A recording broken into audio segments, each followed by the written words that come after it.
It was a Tuesday night around 11 p.m. in 2013, and I was walking down a dimly lit street at night on my way home from work. My car had been in the shop, so I'd been forced to walk 3 miles home every day. The walk was barely an hour, so I was home before midnight. I live in a small town in southern Indiana, so after 10 there's rarely any cars on the road. The only vehicles you ever see are truckers heading to Indianapolis. I was about a mile into the walk when I turned on a dirt road. My house was off the beaten path, so I had to take all these dirt roads surrounded by forest to get there.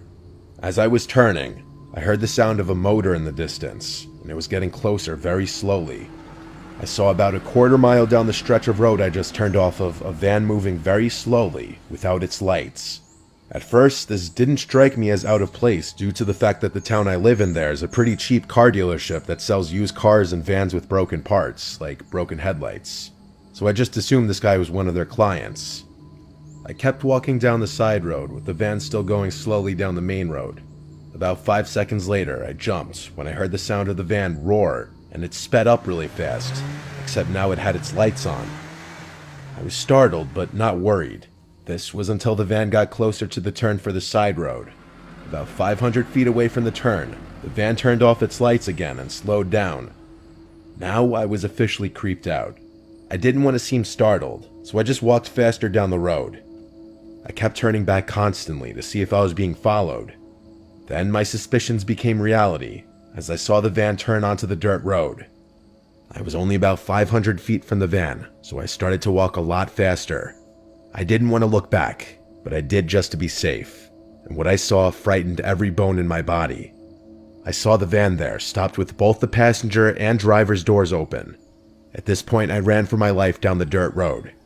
I heard what I'm positive was a gunshot not far away, and I really thought this was how I was going to die. I made a quick turn into one of the surrounding forests and hid behind a big rock.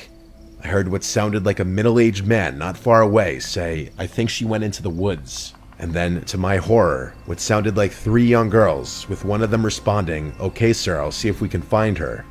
Now I wasn't fearing for my life. I was worrying I was going to be forced into whatever sick group this was.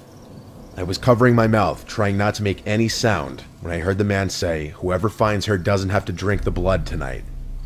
A million thoughts ran through my head. Is this some sort of satanic cult? Are these girls kidnapped? Will I become one of them? I spent what felt like an eternity sitting behind a rock being scared of any sound that I could hear. Then, to my relief, I heard cop sirens nearby. I stayed there just to be safe. When I felt the courage to look from behind the rock, I saw red and blue lights right outside the forest. I ran out screaming for help, and the cops came to me and said, "Ma'am, do you know about this body?" I was confused and said, "What body?"